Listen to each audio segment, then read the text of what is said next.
Hello friends, नमस्कार। तो देखिए, चतरा जिला का अगर यदि आप होमगार्ड का वैकेंसी भरना चाह रहे हैं तो आप इस वीडियो को लास्ट तक देख लीजिए। हालांकि आपको हम बता दें कि ये जो है हमारा ऑफलाइन का डेटा है, ये ऑफलाइन का डेटा दिया गया है, लेकिन आपको इस फार्म को भरना है ऑनलाइन। तो ये आपको यहाँ पर ये वीडियो देखने से यही पता चलेगा कि इस फार्म को भरने के लिए क्या क्या चीज़ों की ज़रूरत पड़ रहा है, क्या हमें किस लिखना है, कैसे लिखना है, वो सारा आपका ऑनलाइन में भरा जाएगा सिस्टम से। लेकिन ये ऑफलाइन अगर यदि आप डेमो देख लेते हैं तो आपको भरने में सुविधा होगा। तो सबसे पहले तो चलिए हम आपको बता देते हैं कि इस वैकेंसी को भरने का जो डेट रखा गया है वो 15 तारीख से लेकर के 30 तारीख तक, सितंबर महीना में 15 तारीख से लेकर के 30 तारीख तक आप इस फार्म को भर सकते हैं।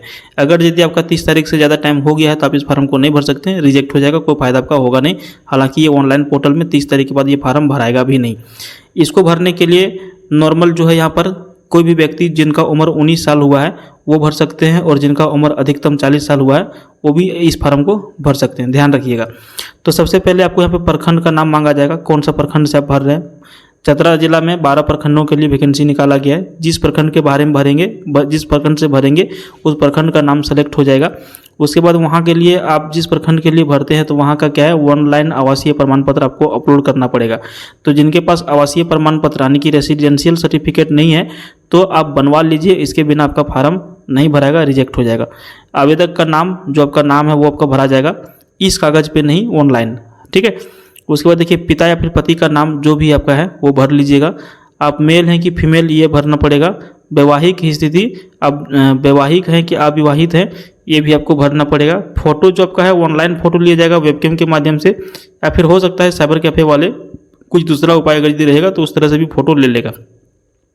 आपका वैसा मोबाइल नंबर और ईमेल आईडी चाहिए जो आपका अधिक समय तक चालू रहे, लंबे समय तक। अगर यदि मान के चलिए अभी फार्म आप भर रहे हैं, हो सकता है कि इसका सिलेक्शन 6 महीना बाद हो, उस समय तक आपका मोबाइल और ईमेल आईडी चालू रहेगा, वैसा मोबाइल और ईमेल आईडी आपको देना है। आवेदक का आधार कार्ड देना है, मतदाता पहचान पत्र, पैन कार्ड, ड्राइविंग लाइसेंस, इन किसी भी चीज़ों में से आपको 1-2 चीज़ देना है। जो आप दीजिएगा उसका यहाँ पे नाम भरा जाएगा। जन्म तिथि आपको अच्छी तरह से भरना है।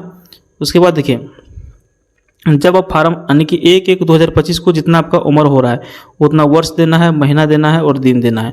आप किस कैटेगरी में आते हैं, जनरल में आते हैं, ओबीसी में आते हैं, बीसी में आते हैं, अनुसूचित जाति, अनुसूचित जनजाति में आते हैं, वो आपको भरना है। ये आपका एड्रेस भरा जाएगा जो आपके हमेशा आधार कार्ड के हिसाब से ही भराता है, उसमें पिन कोड वगैरह में गलती आप नहीं करिएगा, नहीं तो दिक्कत आएगा। शैक्षणिक योग्यता भरा जाएगा, सप्तम आप कौन सा विद्यालय से पास किए हैं, प्रमाण पत्र का संख्या एवं तिथि भरना होगा, कुल कितना प्राप्तांक था और कुल प्राप्तांक में प्रतिशत में कितना था। तो जो लोग सप्तम क्लास से भरेंगे वो अपना सारा कुछ कन्वर्ट कर लीजिएगा। मैट्रिक का सेम टू सेम मांगा जाएगा, कौन सा बोर्ड से आप पास किए हैं, प्रमाण पत्र का संख्या कितना है, कुल प्राप्तांक कितना था और कितना प्रतिशत आप लाए थे। तो 7वां से लेकर के पीजी तक का आपको मांगा जाएगा। जितना भी आपके पास कागज़ रहेगा ना, इसमें कम नहीं करिएगा, क्योंकि आपको नंबर मिलेगा, ठीक है। जितना आपका लंबा ऊंचा डिग्री रहेगा उतना आपको नंबर मिलेगा बोनस में। तो जो लोग पीजी किए हुए हैं उनको नंबर ज़्यादा मिल जाएगा, उनका सिलेक्शन होना पॉसिबिलिटी ज़्यादा बढ़ जाएगा। उसके बाद देखिए, शारीरिक माप कितना आपका है, ऊंचाई कितना है, एक बार आप मपा लीजिएगा अपने से। आपके अगल बगल में जो लोग फीता उता रखते हैं उनसे माप करवा लीजिएगा कि आपकी ऊंचाई कितना है। सेंटीमीटर में आपसे पूछेगा, जितना आपका ऊंचाई रहेगा उतना ही दीजिएगा, क्या पता बाद में रिजेक्ट कर दे गलती मान करके, तो दिक्कत हो जाएगा। सीना कितना आपका, सिर्फ जो पुरुष है उनका सीना मापी होगा।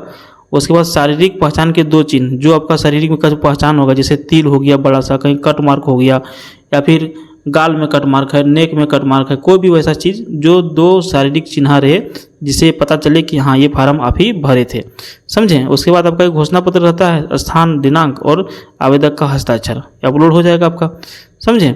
तो यही सब चीज़ें रहता है इसको भरने के लिए। इसको भरने के लिए एक चीज़ और है, झारखंड गृह रक्षा वाहिनी चतरा के लिए विज्ञापन संख्या आपको भर देना है 1/2025, प्रखंड का नाम जहाँ से आप भर रहे हैं, जैसे गिधौर से भरे तो गिधौर लिख दिए। क्रमांक यहाँ पे आपको नहीं लिखना है। दिनांक, आवेदक का नाम लिखना है, पति पिता का नाम लिखना है, ग्राम पोस्ट पंचायत। ये क्या है, तो ये है ग्रामीण गृह रक्षक नामांकन के लिए आवेदन की पावती रसीद, ठीक है। अगर यदि ऑफलाइन भरा जाता तो ये आपको मिल जाता। अब यहाँ पे आप समझ लिए लगभग चीज़ क्या है, कैसे भराएगा, सारा कुछ ऑनलाइन में आपका भराने वाला है। तो अगर यदि इसके बाद भी किसी तरह का कुछ दिक्कत है तो इसका ऑफिशियल वेबसाइट आप विजिट करिए, वहाँ से ये सारा डाउनलोड कर लीजिए और एक बार खुद से आप जिसको जो है देख लीजिए, ठीक है। उम्मीद करेंगे ये वीडियो आपको पसंद आया होगा। पसंद आए तो लाइक करिए, चैनल को सब्सक्राइब करिए इस तरह का और वीडियो देखने के लिए। धन्यवाद।